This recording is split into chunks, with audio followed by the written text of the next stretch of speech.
ખૂબ દયા કરીને ભગવાને આપણને મનુષ્યને 3 શક્તિઓ આપી છે: power of smile, power of sacrifice અને પાવર ઓફ સિલેક્શન. પસંદ કરવું, ઉમદા અને શ્રેષ્ઠ પસંદ કરવું એ આપણી બધાની એક ખાસિયત છે. જે પણ કંઈ શ્રેષ્ઠ છે એ પ્રાપ્ત કરવું, એને માટે માણસ કંઈ પણ કરવા તૈયાર હોય.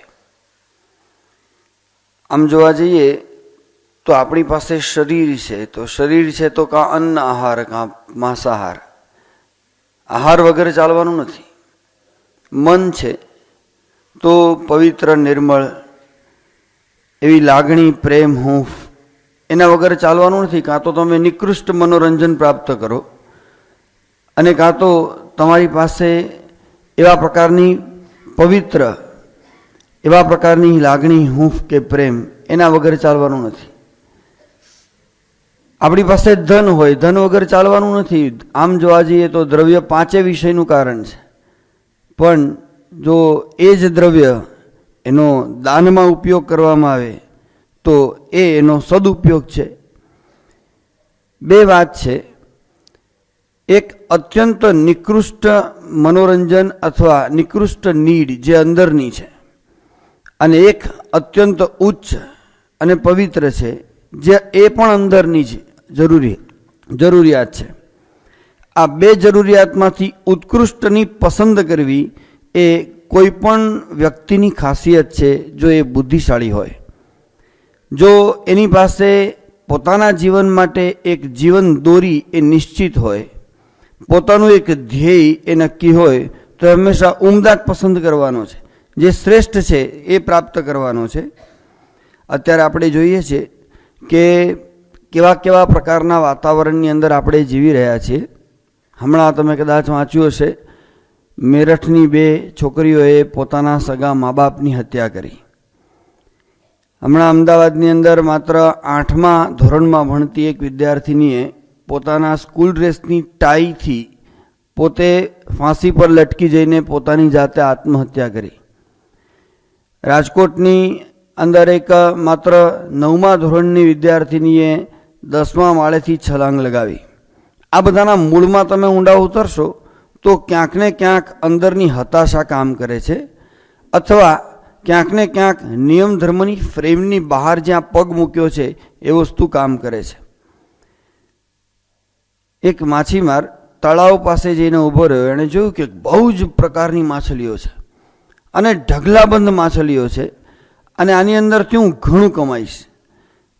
એ માણસે ત્યાં આગળ અમુક કિલોની જાળ હોય છે, જેમ અમુક ફ્રીઝ કે રેફ્રિજરેટર લેવા જાવ તો લીટર ઉપર આવે, 5 લીટરનું 10 લીટરનું, એમાં જાળ હોય છે ને, એ કિલોમાં લેતા હોય છે. તો 15 કિલોની જાળ લીધી અને પછી એણે બરાબર ચારે બાજુ ફેલાવી, પણ એને સંતોષ ના થયો. એને લાગ્યું કે હજુ તો આની અંદર ઘણો માલ છે અને આને માટે તો મોટી જાળ જોઈએ, તો મોટી જાળ લઈ આવ્યો. તો પણ એને સંતોષ ના થયો. એટલે એને થયું કે આ માછલીઓ જોઈએ છે ને, આપણે તળાવ જ ખાલી કરો. એટલે એણે ચારે બાજુ તળાવની ફરતા 200 પંપ ઠાલવી દીધા અને 200 પંપથી એણે શોષવાની શરૂઆત કરી. પાણી જ અંદરથી નીકળી જવાનું છે, તો માછલીઓ જીવવાની નથી, અને એ હિસાબે અમને મોટા પ્રમાણમાં માછલીઓ પ્રાપ્ત થશે. અત્યારે સમગ્ર હિન્દુ જનતાનું આ પ્રકારનું સ્ટેટસ એ વધતું જાય છે. ચારે બાજુ હિન્દુઓ પાસે જે પણ પરંપરાનું, જે પણ મૂલ્યોનું, જે પણ ધર્મનિષ્ઠાનું, જે પણ સદાચારનું, જે પણ ઉત્સવોનું, જે પણ માન્યતાઓનું અમૃત ભરેલું છે, એ અમૃત કેવી રીતે શોષી લેવું એને બાજુ ચારે બાજુ પંપ ગોઠવી દેવામાં આવ્યા છે આપણા અમૃતને શોષી લેવા માટે. એક બાજુ આપણે આપણા અમૃતને શોધી લેવા માટે મથીએ છીએ, ત્યારે બીજી બાજુ એક પ્રજા એવી છે જે આપણા અમૃતને શોષી લેવા માટે મથે છે. આ પ્રકારના વાતાવરણની અંદર જો આપણે જીવતા હોઈએ તો એક જ શક્તિ છે જે આપણને વધારે સારી રીતે બચાવી શકે, અને એ શક્તિ આ છે: જો જોવાનું જ ન હોય તો આંખ કેમ આપી? જો સાંભળવાનું જ ન હોય તો કાન કેમ આપ્યા? જો અડવાનું જ ન હોય તો સ્પર્શેન્દ્રિય કેમ આપી? જો સાંભળવાનું જ ન હોય તો કાન કેમ આપ્યા? આ પ્રશ્ન આપણને અવારનવાર થતો પણ હોય. અને એ વ્યાજબી પ્રશ્ન છે, એમાં કંઈ ખોટું નથી, કારણ કે પંચ વિષયના આહાર વગર તો જીવ રહી શકતો નથી. વાત આમાં એટલી જ છે કે તમારી પસંદ કઈ છે, ઉત્કૃષ્ટ પસંદ છે કે નિકૃષ્ટ. એટલા માટે મહારાજે વાત કરી છે. મહારાજ કહે છે કે પંચ વિષય ભોગવ્યા વિના તો જીવ પ્રાણી માત્ર રહી શકતા નથી. આ ધરતી ઉપર આવે છે ને તો શ્રીજી મહારાજથી માંડીને પ્રમુખ સ્વામી મહારાજ સુધી એમણે પણ પોતાના જીવનમાં કોઈ સ્વાદ નથી લીધો. આપણે જોવા જઈએ તો એમણે કશું સાંભળ્યું જ નથી. એમણે પોતાની ઇન્દ્રિયોનો વિનિયોગ કર્યો જ નથી. એમણે પોતાની ઇન્દ્રિયોને મૃતપ્રાય બનાવી દીધી છે. આપણે ત્યાં આજ સુધી એક પ્રકારની વાત આપણે મન પર સાંભળવામાં આવે છે, આ નહીં કરવાનું, આ નહીં કરવાનું, આ નહીં કરવાનું, આ નહીં કરવાનું. એટલે આપણે છે ને અંદરથી પછી બહુ આ પ્રકારનું બહુ આવે ને એટલે હતાશ થઈ કે હારું નહીં જ કરવાનું, એનું લિસ્ટ જ મોટું છે. આ જ નહીં કરવાનું, આ નહીં કરવાનું. આપણે છે ને જ્યારે બોલીએ છીએ ત્યારે વિધિ અને નિષેધ એમ બોલીએ છીએ. વિધિ એટલે કરવું એ પહેલું છે, ડૂઝ એન્ડ ડોન્ટ્સ એમ બોલીએ છીએ. આ ડૂઝ એટલે આ કરવું અને પછી બોલીએ છીએ આ ડોન્ટ્સ, આ નથી કરવાનું એમ બોલીએ છીએ. એનો અર્થ એવો થાય કે આપણી પાસે જે નથી કરવાનું એને જરા સબસિડરી આપણે ગૌણ બાબત ગણીએ, પણ જે કરવાનું છે એને આપણે મુખ્ય બાબત ગણીએ. એટલે આપણી પાસે જે કરવાનું છે એનું લિસ્ટ જો મોટું હોય તો જે કરવાનું છે એ કરતા હોઈએ ને આપોઆપ નથી કરવાનું એ નહીં જ થાય. એટલે મહારાજે વાત કરી કે જે કરવાનું છે તે શું છે, તો કે છે ભગવાન સંબંધી પંચ વિષય ભોગવવા. એટલે આની અંદર આપણે નથી કરવાનું ને એ લિસ્ટમાં બિચારા આપણે ગૂંચવાઈ જઈએ છીએ.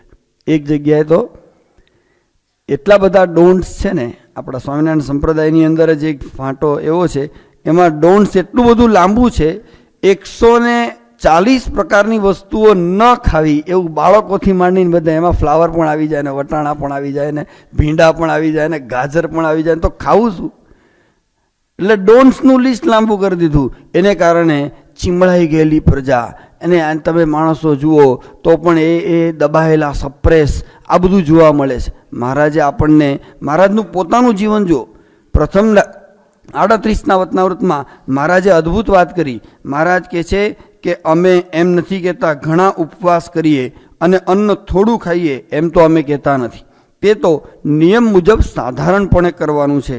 પણ અમે તો એમ માન્યું છે જે મન નિર્વાસનિક જોઈએ અને દેહ કરીને ગમે તેટલી પ્રવૃત્તિ હોય, પણ મન જો શુદ્ધ છે તો એનું અતિ ભૂંડું થાય નહીં. અહીંયા આગળ મહારાજ સંયમને કેન્દ્રમાં રાખે છે, નિયમને સબસિડરી ગણે છે. આ એક બહુ સમજવાની વાત છે. સંયમ અને નિયમ આ બેમાં બહુ પાયાનો તફાવત છે. શ્રીજી મહારાજનું તમે જીવન જુઓ તો મહારાજ પોતે મારા વતનાવતમાં કેટલી જગ્યા ઉલ્લેખ છે. દાડમનું ફળ ફેરવતા હતા, લીંબુનું, પછી મહારાજના હાથમાં ફૂલ હતું. મહારાજની તો મૂર્તિ જ ફૂલ સાથે દેખાય છે. તો મહારાજને ગંધ સાથે વેર હતું. મહારાજને ગંધ સાથે વેર હતું તો મહારાજ સ્પર્શ, મહારાજ 22 વખત ગુણાતાન સ્વામીને ભેટ્યા છે. તમે જુઓ, દાદા ખાચરને મહારાજ જાતે પરણાવવા માટે આગ્રહપૂર્વક લઈ ગયા, પોતે જાતેના સારથી થયા. તો મહારાજને આ લગ્ન કરાવડાવવા એ બાબતમાં કંઈ છોછ છે? મહારાજે અખંડ આખી પોતાની અનુયાયી વર્ગની અંદર બ્રહ્મચર્યની પરાકાષ્ઠા એ કાયમ ગ્રસ્ત માટે પણ બતાવ્યા જ કરી છે. એવું નથી. મહારાજે શ્રવણ, તમે જુઓ કેટલા બધા ઉત્સવો મહારાજે કર્યા. મહારાજે ઘણી વખત તો એવી વાત કરી કે સભા શુષ્ક થઈ ગઈ, હવે કંઈ કીર્તન ગાઓ. હા, તો મહારાજ ગાવા માટે બધાને ઉત્તેજન આપતા, સંગીત માટે શીખવાડવા માટે સંતો પરમહંસોને મોકલતા. એનો અર્થ એવો છે, આપણે ત્યાં કોઈ દિવસ પણ આપણી ઇન્દ્રિયોને મૃત્યુના વળાંક ઉપર લાવીને મૂકવામાં આવી નથી. આપણે આપણી ઇન્દ્રિયોને મોત પમાડતા નથી. આપણે આપણી ઇન્દ્રિયોના વિષયોને એલિવેટ કરીએ છીએ એ દ્રષ્ટિએ કે ભગવાન સંબંધી છે કે નહીં. તો આ એક વાત સમજવાની છે. કેવું છે, પહેલી ધન્યતા જો કોઈ હોય ને તો એ છે આપણો માનવ સ્વરૂપે જન્મ. એ પહેલી ધન્યતા. બીજી ધન્યતા જો આપણા જીવનની હોય તો એ છે કે આપણને 10 ઇન્દ્રિયો સાથે ભગવાને જન્મ આપ્યો, એ બીજી ધન્યતા. ત્રીજી ધન્યતા જો આપણે જોઈએ તો એ છે કે એ ઇન્દ્રિયોનો સકારાત્મક ઉપયોગ કેટલો કર્યો. અને ચોથી ધન્યતા એ છે કે એને કારણે કદાચ સ્વ ઉપર કઠોર થવું પડે તો કાંઈ વાંધો નથી, પણ એને કારણે માનવ જાત તરફ તમે કેટલા સંવેદનશીલ રહ્યા. આ 4 વસ્તુ એ આપણને ધન્ય બનાવે છે, એ આપણને કૃતાર્થ બનાવે છે. એ દ્રષ્ટિએ જોઈએ તો નિયમ લોપના સંજોગો ઊભા થાય એ વખતે કયા 4 વિચારો આપણને મદદરૂપ થાય છે. સંયમની એક સ્થિતિ ઉપર આપણે રહી શકીએ એ કયા 4 વિચારોના આધારે આપણે કરી શકીએ છીએ. એમાં પહેલો વિચાર એ છે કે આ વિકાર કે વિહવળતા છે કે પછી આપણે ભગવાન અને સંત એમના આદેશ મુજબ, એમની આજ્ઞા મુજબ વર્તીએ છીએ. એક. બીજી વાત, ક્યાંક લાજ તો જતી નથી ને. ત્રીજી વાત, આ જગ્યાએ મારા ગુરુ હોય તો શું કરે, આ જગ્યાએ મારા ગુરુ હોય તો શું કરે. અને ચોથી વાત, જે તે ક્રિયા અથવા તો પંચ વિષયનો ઉપભોગ કર્યો ત્યાર પછી મન પ્રફુલ્લિત થયું કે મનમાં ખટક લાગી. જો ખટક લાગી તો ક્યાંક આજ્ઞાની બહાર હશે, અને જો પ્રફુલ્લિત રહ્યા, તમને એમ લાગ્યું કે નથી વાંધો આવે એમ, કારણ કે મેં આ ફ્રેમવર્કની અંદરમાં બાપાએ અને મહારાજે જે મને જે આ મર્યાદાઓની 2 બોર્ડર આપી છે એની અંદર હું છું, તો આપણે જે કંઈ કર્યું હશે, ભોગવ્યું હશે, એમાં ખટક મનની અંદર પાપની નહીં રહે. આ બાબતમાં 2 વસ્તુ સમજવાની છે. એક છે નિયમો અને બીજી બાજુ છે સંયમ. તમે જોજો, એક નિયમ છે ને ડિસિપ્લિન છે. ગઈકાલે બ્રહ્મદર્શન સ્વામી આપણને વાત કરી, નિયમ એ ડિસિપ્લિન છે, પણ સંયમ એ કંટ્રોલ છે. એ આત્મસંયમ એટલે સેલ્ફ કંટ્રોલ. નિયમ એ સ્ટાઇલ ઓફ લિવિંગ છે, પણ સંયમ એ સ્ટાન્ડર્ડ ઓફ લિવિંગ છે. તમે કેવી રીતે જીવન જીવો છો, કેટલા વાગે તમે ઉઠો છો, એ સ્ટાઇલ છે તમારી જીવન જીવવાની, જીવનશૈલી છે. તમે કેટલા નિયમો પાળો છો, નિયમો ગણી શકાય છે. એક ક્વોન્ટિટીની અંદર હોય છે. નિયમો ગણી શકાય કે નિયમ 1 ચા ન પીવી, નિયમ 2 બીડી ન પીવી, નિયમ 3, આ બધા નિયમો ગણી શકાય છે. પણ સંયમ એ જીવનમાં વણી શકાય છે, એ ગણી શકાતો નથી. એના કરતાં જરા વિશિષ્ટ વાત એ સમજવાની છે કે દરેક ઇન્દ્રિયો દીઠ નિયમો જુદા જુદા હોઈ શકે. આંખનો નિયમ જુદો હોઈ શકે, કાનનો જુદો હોઈ શકે, તમારા સ્પર્શેન્દ્રિયનો જુદો નિયમ હોઈ શકે, તમારી ઇન્દ્રિયો દીઠ નિયમો જુદા જુદા હોઈ શકે. એ આ સંયમની અંદર બની શકતું નથી. સંયમ એઝ એ હોલ એક એવું પરિબળ છે જે તમારા સમગ્ર ઇન્દ્રિયો અને વ્યક્તિત્વને કંટ્રોલ કરે છે. એટલે એ ઇન્ડિવિજ્યુઅલ હોતું નથી, એ ઇનબિલ્ટ ક્વોલિટી છે. પેલું બાહ્ય ક્વોલિટી છે, નિયમ છે ને એ બહારની ક્વોલિટી છે. તમે કેટલા હદે આમ અંદર બોર્ડરની અંદર જીવો છો, પણ તમારે બોર્ડરની અંદર રહો છો એવા પ્રકારની માન્યતા સાથે નિયમમાં રહું છું, નિયમમાં રહું છું, એવા પ્રકારના બોજા હેઠળ શા માટે જીવું? તમે પોતે સેલ્ફ કંટ્રોલ્ડ જ હો તો તમારા નિયમો સહેજે સહેજે પળાવવાના છે, એમાં જરા પણ શંકાને સ્થાન નથી. તમે જુઓ, આ એક બહાર દેખાતી ગુણવત્તા છે. નિયમ છે ને એ બહાર દેખાતી ગુણવત્તા છે, એટલે કે બહાર દેખાતી ક્વોલિટી છે. પણ આ જે સંયમ છે એ ઇનર ક્વોલિટી છે, અંદર દ્રઢ થયેલી ક્વોલિટી છે. એ દ્રષ્ટિએ જેમ જુદી જુદી સળીઓ ભેગી કરીને એક જગ્યાએ બાંધો તો સાવરણી બની જાય, એમ નિયમો છે ને, એક નિયમ, બીજો નિયમ, 15 નિયમ. આ 15 નિયમ એક એવી સાવરણી છે જે તમે માંડ બાંધી શકો છો, અને બાંધીને પછી થોડુંક હૃદય તમારું ચોખ્ખું કરવા કામ લગાડી શકો છો. નિયમ પાળવાને એ આ દ્રષ્ટિએ બધા ભેગા કરવાને, એક સાથે પાળવાને બધા અઘરા પડે છે, કારણ કે બોજો લાગે છે મન ઉપર. અને પછી મનમાં કેટલાક એવા હોય છે ને, એ મનમાં એવું ઠાની પણ લે કે બસ આપણે આ નિયમ પાળ્યા એટલે આપણે પછી જડ બની જાય છે. જે વ્યક્તિ આવા નિયમોથી પર બને છે, એ દ્રષ્ટિએ કે જ્યારે અંદરનો સંયમ દ્રઢ થાય છે ને, ત્યારે સહેજે સહેજે પેલા નિયમ બોજા વગર પાળી શકાય છે. એ દ્રષ્ટિએ આ બંનેમાં ફરક છે. મહારાજે એટલા માટે પ્રથમ અંત્યના 38ના વતનાવૃતમાં વાત કરી. મહારાજ કે 6 પ્રકારના જે દૂષણ છે ને, એ જો જેનામાં હોય ને તો એ જીવતે કે મરીને સુખીઓ થાય નહીં. તમે જો, મહારાજે વારંવાર સુખ, પછી આનંદ, પછી ભગવાનનો આનંદ, પછી સર્વ કારણના કારણને, એ તો એ કેવા છે કે અનવધિક અતિશય આનંદ, આવા બધા શબ્દ પ્રયોગો વાપર્યા છે. એ શું બતાવે છે? એમનું એક અભિયાન છે. મહારાજનું અને સ્વામીનું એક અભિયાન છે કે આપણે અંદરથી અખંડ આનંદમાં રહીએ ખરા. આપણને અંદરથી સતત આનંદ આવ્યા કરે છે ખરા. પૂર્ણકામપણાનું એક લેવલ આપણે પામીએ છીએ ખરા. આ કેવું છે, એકદમ સામાન્ય સ્તર ઉપર જીવન હોય ને એ જરા ફેસિલિટી, જેમ આપણી સુવિધાઓ સચવાય એ જીવન એ સામાન્ય સ્તર છે. એના કરતાં જરા સુખી થાય ને તો એને લાગે ડિલક્સ લક્ઝરી લાઈફ જીવીએ, એટલે એ જરા લક્ઝરી લાઈફ જીવશે.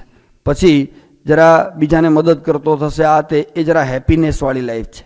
જરા એની પાસે જે બીજા પાસે હોય એના કરતાં વધારે એ પ્રાપ્ત કરી શક્યો હોય અને બીજાને પણ એ આપી શક્યો હોય, એ જરા હેપીનેસ, એ સુવિધા કરતાં કે લક્ઝરી લાઈફ કરતાં આગળ હેપીનેસ છે.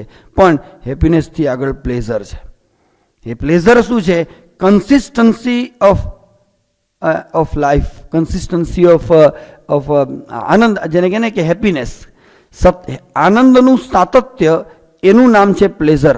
તો આ સંયમ છે ને એ આપણને આનંદના સાતત્ય તરફ દોરી શકે છે. ઘણી વખત આ સંતો વાત નથી કરતા, પેલા ગુરુ હતા ને એની જોડીની અંદર એક ઈંટ હતી, તો આમ જરા વજનદાર, અને આમ જરા વારંવાર સાચવ્યા કરે, આમ જોયા કરે, આમ કેવું છે, આમ બરાબર છે ને, તો જોયા કરે. પછી પેલા શિષ્યને થયું કે આ જે ગુરુ છે ને આજે એબનોર્મલ લાગે છે, એટલે કે તકલીફમાં લાગે છે, એટલે વારંવાર આ જોડી તરફ જોયા કરે છે. એટલે થોડેક આગળ ગયા ને એક કૂવો હતો, ત્યાં આગળ જરા વિશ્રામ માટે બેઠા ને ગુરુ જરા પાણી પીવા માટે ગયા ને કે કંઈ હાથ મોઢું ધોવા, એ વખતે આણે જોડી તપાસી, જોયું તો સોનાની ઈંટ હતી. એટલે ખબર પડી કે આ તો સોનું લઈને ફરે છે. એટલે એણે પ્રેમથી લઈને ઈંટ આમ સાઈડ પર રાખીને ગુરુ આવ્યા ત્યાં લઈ જઈને કૂવામાં નાખી આવ્યો, સોનાની ઈંટ કૂવામાં નાખી આવ્યો, અને એટલી જ સાઈઝનો પથ્થરો એની અંદર મૂકી દીધો. ગુરુ આવીને તપાસ્યો કે બરાબર છે, વજન બરાબર છે. પછી ઉપડ્યા, થોડી વાર થાય ને એટલે સાચવા કરે, પેલો શિષ્ય હસ્યા કરે. એમ કરતાં કરતાં રાત પડી ગઈ, ગામ બીજું આવી ગયું, બધા અમાસ અંધારું. એટલે ગુરુ કે જોજે ભાઈ, સાચવજે, આ જોડી સાચવજે, અંધારું છે, લૂંટારાનો ડર છે. એ કે ગુરુજી કોઈ ડર નથી, ડર બધો જતો રહ્યો કૂવામાં. એ ગુરુજી કે તને આ કેવી રીતે ખબર, શું છે કે તમારે શેનો ડર હતો? એ કે આ જોડી સાચવજે. એ કે પણ તને ડર શેનો હતો?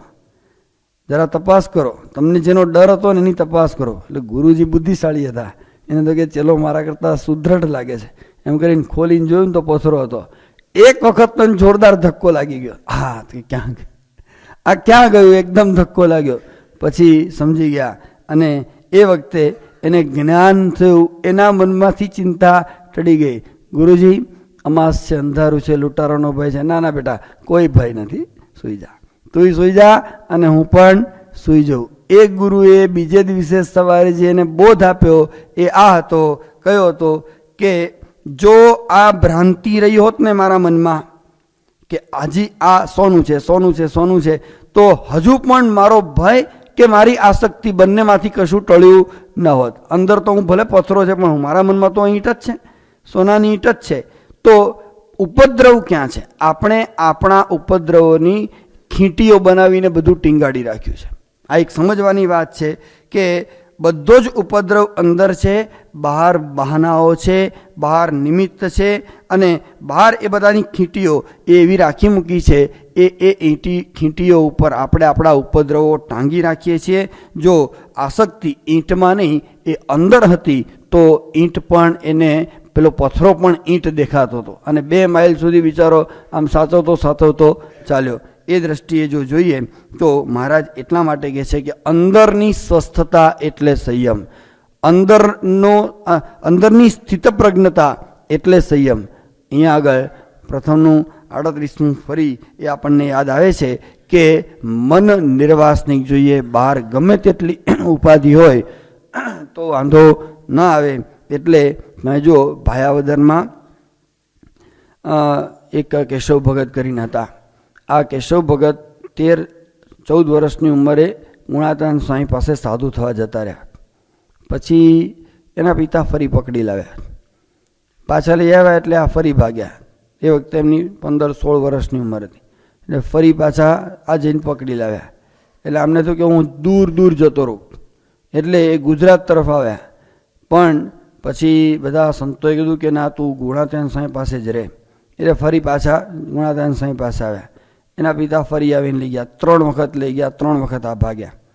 પછી ગુણાદાન સાંઈના પિતાને કે આ સાધુ થાય એવો છે અને તમે એને સાધુ કરવા દો. તો કહે છે કે ના સ્વામી, અમારા પટેલોમાં એવું લાગે ને કે સાધુ થઈ ગયો, બાપને ખવડાવવાના ફાંફા હશે ને એટલે ધકેલી દીધો, એટલે અમે તો બધા અમને અમારા સ્ટેટસનું શું, અમારા સમાજનું શું. સ્વામી કે પણ નથી, યારને સંસારનું સુખ જ નથી અને તમે એને સાધુ થવા દો. પણ પેલા માન્યા નહીં એટલે લઈ જ જવા છે. એટલે સારું. પછી સ્વામી એ જતા હતા ને, સ્વામી કેશવ ભગતને કીધું કે જાઓ, પિતા રજા આપે ત્યારે આવજો. પછી જતા હતા એ વખતે ત્યાં આગળ લાવી અને સ્વામી અને પેલા સ્વામી આ બંને બાપ દીકરાને બોલાવીને બાપને કહે છે કે આ કેશવ ભગત છે ને, ભલે તમે સાધુ નહીં થવા દો તો કાંઈ વાંધો નહીં, પણ અમારી એક વિનંતી એ છે કે હમણાં તમે એને પરણાવશો નહીં. કે હા, અને ફરી સાધુ તો કરવો જ છે. એટલે પાછો ત્યાં તો લઈ ગયા કે બીજે જ દિવસે એણે ચોખ્ઠું ગોઠવી દીધું. આ લોકો તો એ વખતે તો નાની ઉંમર, તરત જ બધું ગોઠવણ કરી દીધી અને પ્રદક્ષિણાની ફેરા ફેરવાવી દીધા અને બધું કામ પૂરું કર્યું. અને પછી પેલાને તો એટલો બધો ધક્કો લાગેલો, કારણ કે સ્વામી આમે ના પાડી હતી ને બધું, તે એ ખેતરની અંદર જતા રહે. બાપે કીધું ખેતર સાચવવાનું, આખો દિવસ ખેતી કરવાની, બીજું ત્રીજું. તો ખેતરમાં માંચડો બાંધીને ઉપર પદ્માસનમાં કલાકો સુધી બેસી રહે, કાં તો શીર્ષાસન કરીને 3-3 કલાક શીર્ષાસન કરીને ધ્યાન કરે. હવે એવા પ્રકારની આમ એણે સાધના કરવાની શરૂઆત કરી. એના પિતાને ખબર નહીં આ ખેતરે જઈને શું કરે છે. મજૂરો એનું કામ કર્યા કરે ને પેલો તો ખેતરે એનું કામ કરે. એક દિવસ રાત્રે 3-4 ખેડૂતો ભેગા થઈને નીકળ્યા હશે અને એમાં એના પિતા પણ હતા ને જોયું કે ચાલો આપણે વાડી આંટો મારી આવી. જોયું તો પેલો ખેતરમાં મળે નહીં, તપાસ કરી તો પેલો ઉપર પદ્માસનમાં ઊંધો. કે હજુવાના મગમાંથી નીકળ્યું નથી. એટલે કે હવે તારે ઘરે જ રહેવાનું, હવે તારે ખેતરે પણ આવવાનું નહીં. એમ કે છે કે લખ્યું છે શાસ્ત્રમાં કે એને એના પત્ની સાથે એક ઓરડાની અંદર 6 મહિના સુધી રાખ્યા અને એ પેલા છે ને ખૂણામાં બેસીને માળા ફેરવ્યા કરે. તેના પત્ની કે એના બાને એટલે એના સાસુને કે આ છે ને સાધુ થવા માટે જન્મેલો જીવ છે, આ કોઈ દિવસ પણ પલળશે નહીં. કૃપા કરીને તમે એને રજા આપો, હું તમારી દીકરી અને હું જ તમારો દીકરો જિંદગી પર તમારી સેવા કરીશ, પણ આને રજા આપો. આ લેવલ ઉપર પરમહંસો અને આપણા હરિભક્તો અને આ લેવલ ઉપર એ લોકોએ સેવાઓ કરી છે અને આ લેવલ ઉપર સંયમની જે શક્તિ છે એનું પ્રદર્શન એ આ લોકોએ કર્યું છે. તો આપણને નવાઈ લાગે. આ એક વાત કેવી છે કે આ બધી ઇનબિલ્ટ ક્વોલિટી છે. આ બધું અક્ષરધામમાંથી ડાયરેક્ટ આવ્યા હોય ને એ બધાનું લેવલ આ હોય, આ ઇનબિલ્ટ ક્વોલિટી છે. પણ એક વાત પણ એક હકીકત છે. એ કઈ છે? એ હકીકત કેવી છે કે તમારી આજુબાજુ એન્વાયરમેન્ટ એ તમારા તરફી હોય ને તો પણ તમે સંયમ એ મદદરૂપ છે, તમારા જીવનમાં સંયમ રાખી શકો. કેવું? બાપાની સાથે નૈરોબીમાં એક યુવક તે બાપાની સાથે જોડાયેલો અને સેવામાં 20 દિવસ રોકાવાનો હતો અને બાપા નૈરોબીથી 10 દિવસ રોકાઈ લંડન આવવાના હતા. તો લંડન પણ એ ભેગો આવ્યો, 20 દિવસ રહ્યો, પછી વિદાય લેતો હતો અને સ્વામીને પગે લાગીને કીધું કે હું જઉં. એટલે પછી સ્વામી આશીર્વાદ આપ્યા. એ વખતે એણે કીધું કે બાપા બહુ જ શાંતિ થઈ, 20 દિવસ આપની સાથે રહ્યો, પરમ શાંતિનો આવો અનુભવ મને કોઈ દિવસ પણ થયો નથી. એટલે બધા સંતોએ કીધું કે શું અનુભવ થયો, વિગતે વાત કર. એટલે એણે વાત કરી કે આ 20 દિવસ થયા એ કે આજ સુધી હું એક દિવસ પણ સ્ત્રી વગર રહી શક્યો નથી. એ કે સ્વામીના સાનિધ્યમાં હું 20 દિવસથી છું.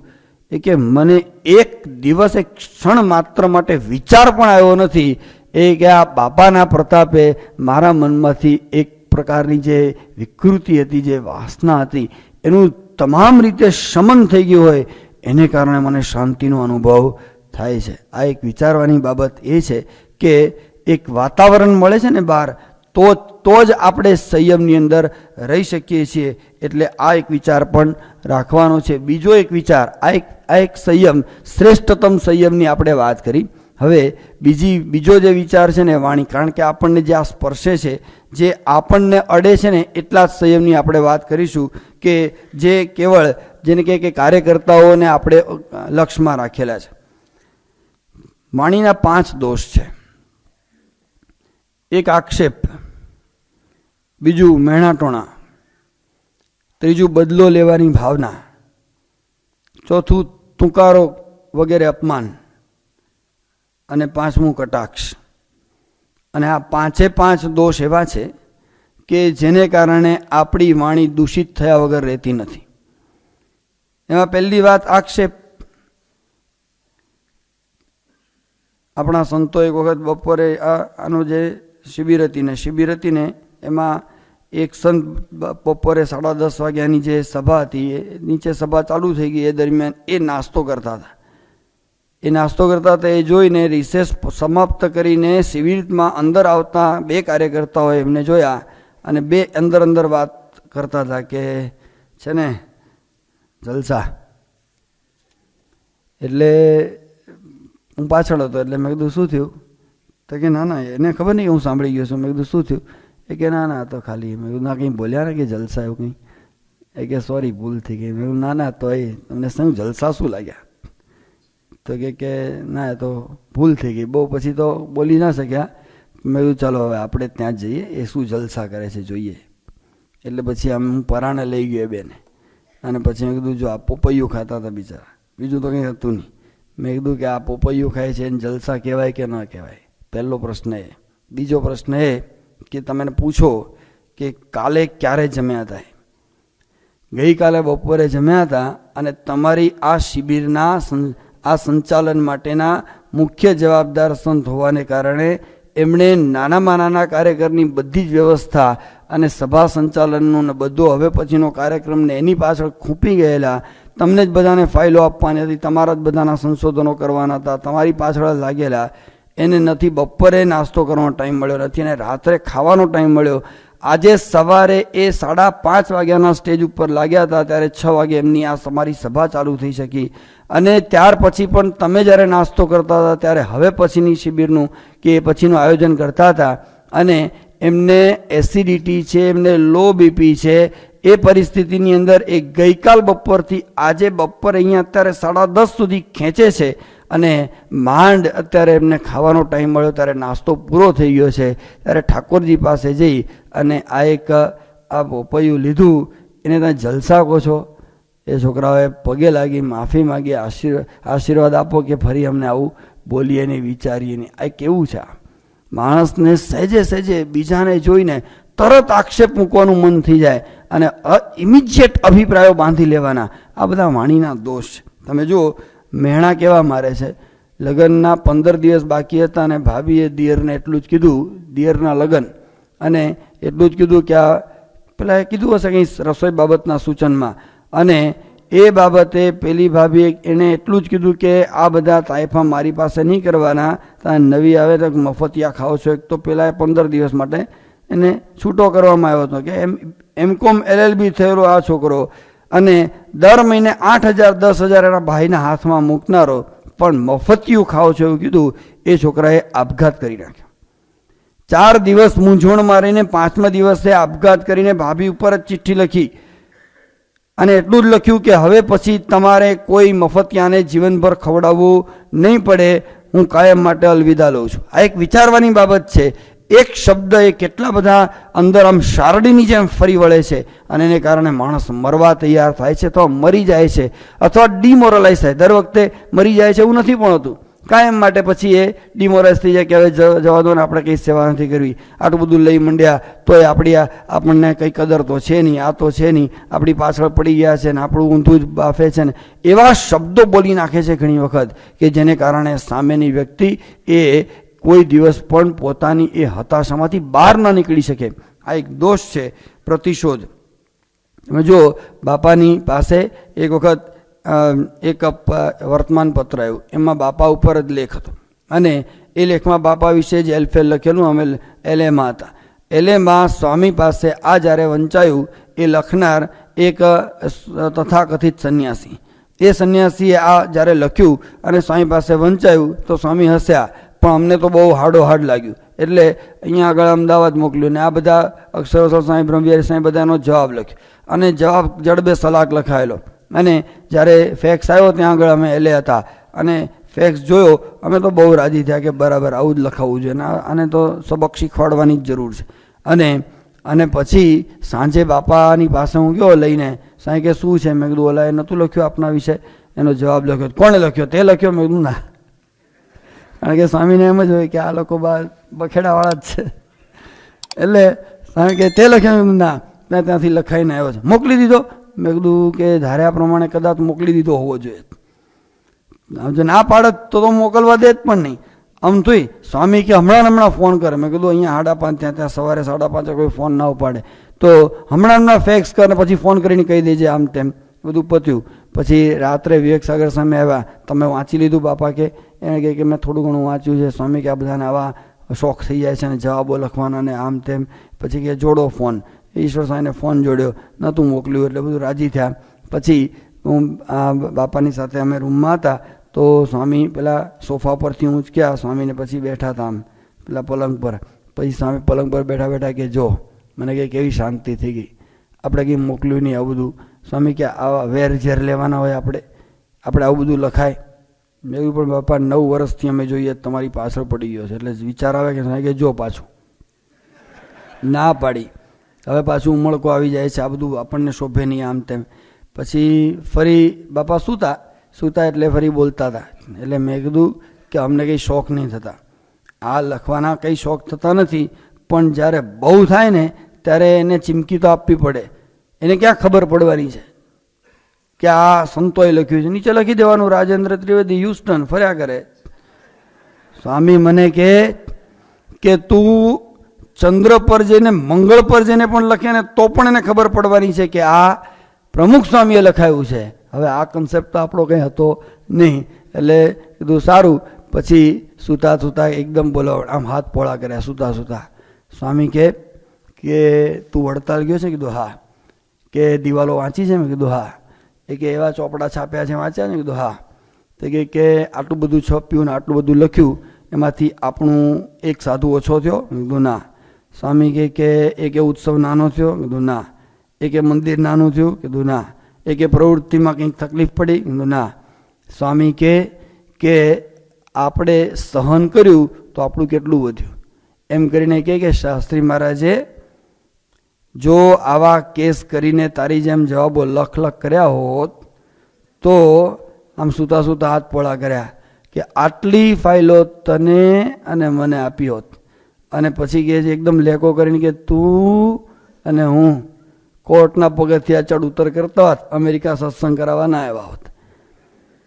આપણી આ રીત જ નથી. તો કેટલાય કાર્યકર્તાઓ અંદર જ્યારે કંઈક કોઈકની ભૂલ હોય એ કેવી રીતે પાછો પડે એવા પ્રકારનું કાર્ય કરતા હોય, અથવા તો બીજાને ઇન્સ્ટિગેટ કરતા હોય કે તું તારે આમ કરને હું પછી બેઠો છું, આવા પ્રકારનું જ્યારે થતું હોય તો એક પ્રતિશોધ છે, આ એક પ્રકારની વેરવૃત્તિ છે.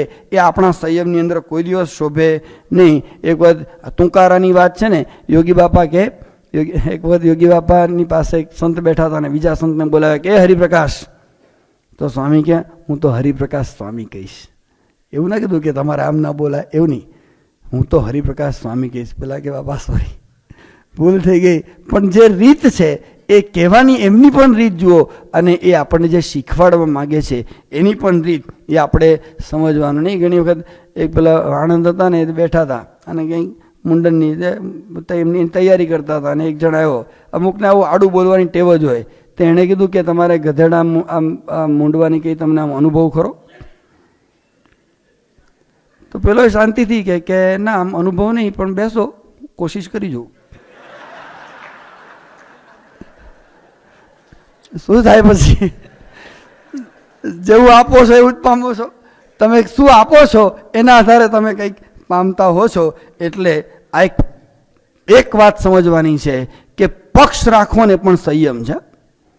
એવું માનવાની જરૂર નથી કે આપણને ના પાડી દેવામાં આવી છે, આપણે કંઈ બોલવું નહીં, કહેવું નહીં. પણ મહારાજે કીધું છે કે જો કોઈ મહારાજ અને સ્વામી વિશે, આપણા ઈષ્ટદેવ અને ગુરુ વિશે કોઈ જેમ તેમ બોલ્યો તો એને તીખા બાણ જેવું વચન મારું, એ પણ મૌન છે. એક વખત બાપાને પૂછ્યું કે બાપા આ 3 મહિનાથી મૌન રાખે છે, સંન્યાસી કે કોઈક આવ્યા હશે કે આ 3 મહિનાથી મૌન રાખે છે. સ્વામીએ ગયા પછી બોલ્યા કે મહિમાની વાતો કરવી એ મૌન છે. મહિમાની વાતો કરવી એ પણ મૌન છે. એ દ્રષ્ટિએ જોઈએ તો ઘણી વખત આપણને લોકો જાત જાતના આક્ષેપો નાખતા હોય છે. એક વખત અમે સૈનિક સ્કૂલ છે બાલવા, તો ત્યાં આગળ ગયેલા. એનો પ્રિન્સિપાલ હતો ને એ અન્ય સંપ્રદાયનો, જેમ તેમ આપણા વિશે બોલ્યો, તમે લોકો પૈસાવાળાને ત્યાં જાઓ છો, આમ તેમ બહુ જ. પછી અમે શાંતિથી સાંભળી લીધું. પછી અમે કીધું કે ભાઈ અમે તો ગરીબોને ત્યાં પણ હમણાં જ જે આવ્યા તે બધી વાત કરી. એ કે ના, પણ અમારે ત્યાં તમારા સત્સંગી છોકરાઓ ભણે છે, આમ પથારી પાથરીને સવારના પોરમાં પૂજા કરે છે. આપણે પૂજા કરીએ તો કે પથારી પાથરીને કરે છે, તો કે પથારી પાથરીને પૂજા કરે છે ને આમ 5 આમ લાઈન લગાડે છે ગુરુઓની. એ કે તમારે 1000 વર્ષ થશે, તમારા 1000 વર્ષ તો કેટલા ગુરુઓ થશે, તો મોટો 400 પાથરશો મને કે. એટલે મેં કીધું કે સાહેબ તમારા મોઢામાં ગોળ ને ઘી ને સાકર ને ખાંડ. મને કે કંઈ જવાબ છે? મેં કીધું કે કેટલી સરસ વાત કરી. તમારા જેવાને પણ ખાતરી છે કે એટલીસ્ટ 1000 વર્ષ તો અમારું ચાલવાનું જ છે. અમારે 400 પાથરવામાં કાંઈ વાંધો નથી. અને અમારે ચારે બાજુ દિવાલો ઉપર ખૂણે ખૂણે અમારા ગુરુઓની મૂર્તિઓ, આગળ ઉપર 500 ગુરુઓની મૂર્તિઓ 500 પેઢી સુધી ચાલે, તો અમારે બધી જગ્યાએ એક એક માળા ફેરવામાં વાંધો નથી. પણ એ જે રીતે એ પેલા ભાઈ વાત કરતા હતા, એ એક પ્રકારનો આપણી પર જબરજસ્ત આક્ષેપ અને જબરજસ્ત દબાણ હતું. તો આપણે આવા લોકોથી કંઈ દબાવવાની જરૂર નથી. અમારે જસમતભાઈ છે ને એક વાર ડાયમંડ માર્કેટમાં હતા અને બેઠા હતા. તે એક ભાઈ આવ્યા કે સ્વામિનારાયણ. અમુક એવા હોય કે જાણે કે આપણે સ્વામિનારાયણ એટલે જાણે હિન્દુ મટીને મુસલમાન થઈ ગયેલા હોય એવા. તો આણે કીધું કે હા. તે કે ઓળખું કે સાહેબાગ ને કે હા. એ કે બધા સંતોને ઓળખું, જાણે કે બધા સંતો અહીંયા ભોયરામાં જ બધા વહીવટ કરતા હશે. એટલે કે બધા સંતોને ઓળખું. તો જસમતભાઈ કે હું તમે ઓળખો? એ કે હું એડવાન્સ મિલમાં જ કામ કરું. તે ત્યાં બહુ સારું કામ કરો, તો દર્શન જતા હશો. અરે કે હું દર્શને જાય, તમારા સાધુઓ તો બહાર બધા ગલ્લા ઉપર બેઠા બેઠા બીડીઓ તો ફૂંકતા હોય છે. એટલે જસમતભાઈ એવું શાંતિથી, આપણે કે દાદા તારા બાપો બીડી પીતો હશે એવું કંઈ નહીં, આ તો શાંતિથી. એમ કેમ? તો તમે જાતે જોયેલા? અરે કે આંખો આંખ રોજ જોઈએ છે ને, અને બધા સાધુઓના ખાતા ચાલે છે ગલ્લા ઉપર. એટલે જસમતભાઈ કે તમે અહીં કેટલા વર્ષથી રહ્યો છો અમદાવાદમાં? પેલા કે 8 વર્ષથી. એ કે મારે 10 વર્ષ થયા. એ કે તમારા ઘરના ઘર છે કે ભાડે રહ્યો છો? બોલાને ખબર ન પડે કઈ બાજુ લઈ જાય છે. એ કે કેમ ઘરના ઘર છે? કેટલા લાખનું તમારો ફ્લેટ હશે? એ કે આપણો 6 લાખનો, હમણાં ફર્નિચર કરાવ્યું 1.5 લાખનું. જો આ હા મેં આપણો ફ્લેટ 8 લાખનો ફ્લેટ છે ને એમાં 6 લાખનું ફર્નિચર છે. તે કે પણ છે શું? એ કે પછી ઊભા થયા. જસમતભાઈનો કાંઠલો પકડ્યો કે જો તું બોલ્યો એમાં કાંઈ ફરક નીકળે, અને જો તું તે કરેલા આક્ષેપો સાબિત ન કરે તો આ હીરાના આટલા વેપારીઓની હાજરીમાં તારી એ ફાઇલ હું મારા નામે કરું ફ્લેટની, અને નહીં તો જો તું સાબિત કરી બતાવે તો મારો આ ફ્લેટ તારા નામે અબી આને આજ ઘડીએ બોલ. તેવડ છે? અને તું સાચો તો હમણાં પ્રૂવ કર. પેલા માથે જ ચડી બેઠા. પેલો કે ના એટલે એવું નહીં એમ નહીં. પછી તો બોલા લઈ મંડ્યા. એટલે પેલા બધા વેપારીઓ કે અલ્યા આ જસમતભાઈ કોઈ દિવસ ધાણાની દાળ ખાતો નથી, એના સંતો આવા હોય? અને કે તું ભૂલમાં પડ્યો, સાચું બોલી જા. તો કે ના ભાઈ એવું મેં કંઈ જોયું નથી, ભૂલ થઈ ગઈ. હા ભાને એને પાર પાડે છૂટકો કર્યો. પણ આ એક વાત એ સમજવાની છે.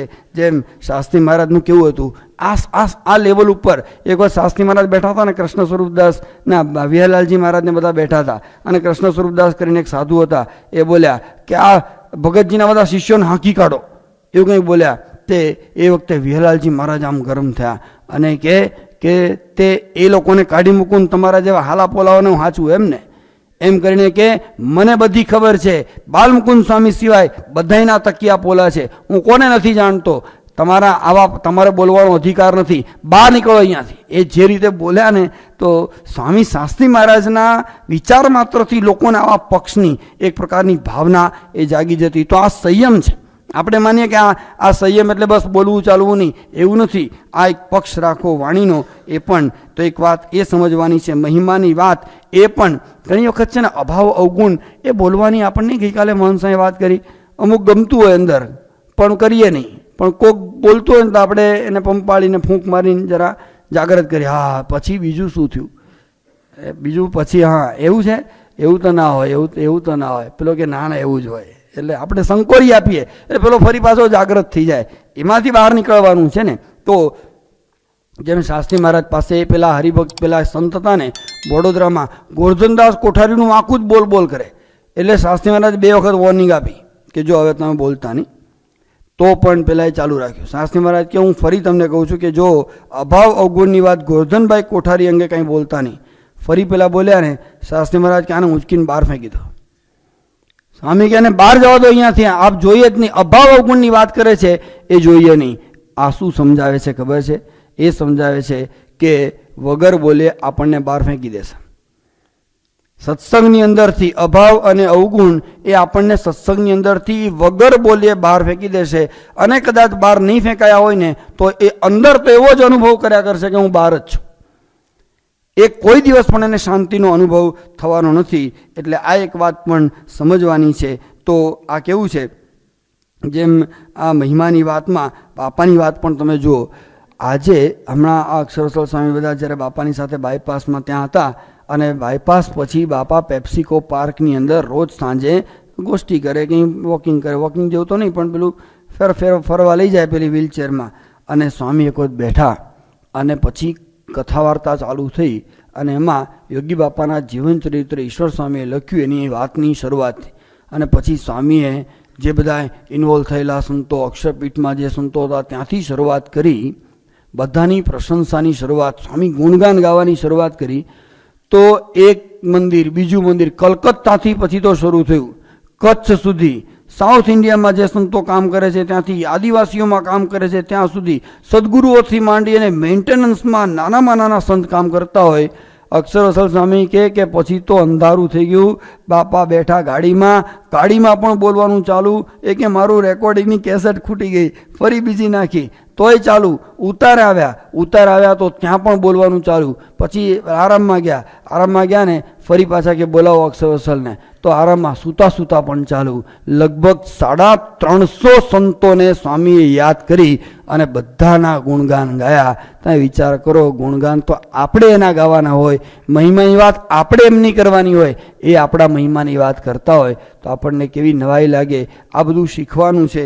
જો આ વાણીનો સંયમ છે, મહિમાની વાત કરવી અને સાંભળવી. હવે છેલ્લે આ બાબત, એમાં જરાક 2-4 વસ્તુ આપણે નાની વસ્તુ ઉમેરી દઈએ. અને તે એ છે કે તમે જુઓ, ગુરુ પરંપરા દ્વારા જે સંયમ કે જે નિયમો એ પોતે પોતાના જીવનમાં આત્મસાત કર્યા હતા. હવે એમાં આપણે બહુ લાંબી વાત કરતા નથી. બધાને મહારાજની સ્વામીના બધા પ્રસંગોની ખબર છે. ગુણાત્યાન સ્વામી માત્ર મીઠું, રોટલો અને છાશ ઉપર જિંદગી કાઢી ગયા. કે સ્વામી એ વખતે સ્વામીના જીવન માટે લખાયું કે ચરણ તમારા એવા કીધા, કડ કડ બોલે કાંટા. તમે ભગતજી મહારાજ જુઓ કે 60,000 રૂપિયાને સ્ત્રીમાં કાંઈ સુખ લખ્યું નથી, અને લખ્યું હોત તો તમે મને પહેલાં આપી જ દીધું હોત, પણ મારે તો તમારું ઘર ક્યાં છે તે તમે અમને બતાવો. શાસ્ત્રી મહારાજની વાત જુઓ, સાવ સામાન્ય બાબત, પેલા બટાકા પૌવા, પણ સ્વામી કહે આ ટીખળ હવે ક્યાં ઘાલું. હા, પણ પછી પાછળનો પ્રસંગ એવો છે કે સ્વામીએ બધું હાવ ઠરી ગયું ને બધું, પછી સ્વામી કે પેલું લાવો, પેલું તમે કહેતા હતા ને કે સ્વામી હવે ઠરી ગયું. સ્વામી કે કાંઈ વાંધો નહીં, તો જવા દો. પણ પછી સ્વામીએ 2 ચમચી લીધું, થોડું કોળીઓ લીધો. પણ એક વાત સમજવાની છે કે જ્યારે બધાને ઉમળકો હોય ને એવું ટાઈમ આમ ભોગવવાનો, તે વખતે હાવ ઠારી દે, એ આ લોકોની વિશેષતા છે. તમે જો યોગી બાપાની વાત પણ